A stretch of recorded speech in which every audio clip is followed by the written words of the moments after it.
اعوذ باللہ من الشیطان الرجیم بسم اللہ الرحمن الرحیم۔ السلام علیکم پیارے دوستوں، جلتی ریت پر لوہے کی جرہ پہنا کر دھوپ میں کھڑا کر دیا جاتا۔ کوئی کہتا کہاں ہے تیرا اللہ، آج تجھے کیوں نہیں بچاتا۔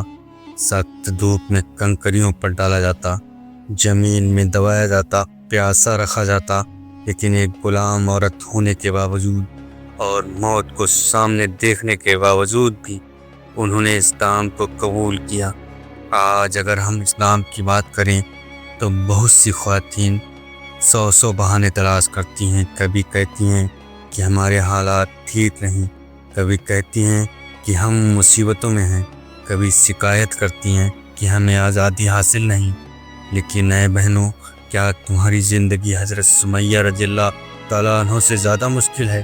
وہ سمیہ جن کی رگوں میں ایمان کی گرمی دوڑ رہی تھی، وہ سمیہ جنہوں نے ثابت کر دیا کہ جب دل میں ایمان کی روشنی ہو، جب آخرت پر یقین پکا ہو، تو پھر ایک 60 سال کی بوڑھی غلام عورت بھی ابو جہل جیسے طاقتور ظالم کو اپنے آگے کچھ نہیں سمجھتی۔ بات دراصل ایمان کی ہے، بات ہے ارادے کی مضبوطی کی، بات ہے حق پر ڈٹے رہنے کی۔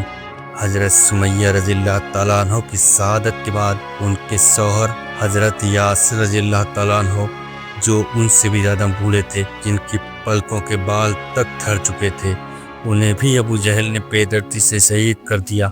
ذرا تصور کیجیے، ایک بیٹا اپنی آنکھوں کے سامنے اپنے والدین پر ظلم ہوتے دیکھ رہا ہے اور پھر ان کی شہادت کا منظر دیکھتا ہے۔ کیسا دردناک لمحہ رہا ہوگا۔ وہ اسی درد اور مجبوری میں عمار بن یاسر رضی اللہ تعالیٰ عنہ نے ابو جہل کی بات مان لی اور پھر پریشانی کی حالت میں رسول اکرم صلی اللہ علیہ وسلم کی بارگاہ میں حاضر ہوئے۔ نبی پاک صلی اللہ علیہ وسلم نے انہیں حوصلہ دیا، ان کے دل کو تسلی بخشی۔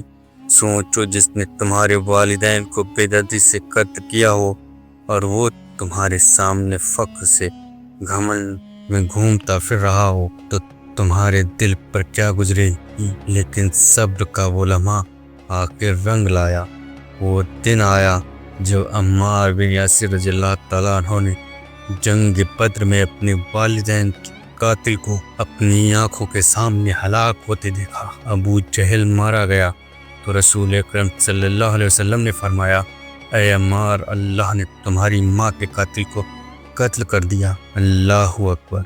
کیا مبارک جملہ تھا وہ جو رحمت للعالمین صلی اللہ علیہ وسلم کیا زبان سے نکلا۔ حضرت سمیہ رضی اللہ تعالیٰ عنہ کی زندگی ہمیں یہ سبق دیتی ہے کہ تمہارا بیک گراؤنڈ جو بھی ہو، تمہارا مرتبہ، تمہارا اسٹیٹس، تمہاری حیثیت جو بھی ہو، چاہے تم غلام ہو یا آزاد، امیر ہو یا غریب، مرد ہو یا عورت، ان میں سے کوئی چیز معنی نہیں رکھتی۔ جو معنی رکھتا ہے وہ ہے حق کی پہچان اور اس پر قائم رہنا، اور جب حق کو پہچان لو تو پھر اس سے پیچھے مت ہٹو، چاہے تمہاری جان ہی کیوں نہ چلی جائے۔ یہ تھی حضرت سمیہ رضی اللہ تعالیٰ عنہ کی کہانی، اسلام کی پہلی شہیدہ جنہوں نے زندگی غلامی میں گزاری، مصیبتیں، درد اور ظلم برداشت کیے، مگر صبر اور استقامت سے اپنے ایمان پر قائم رہیں۔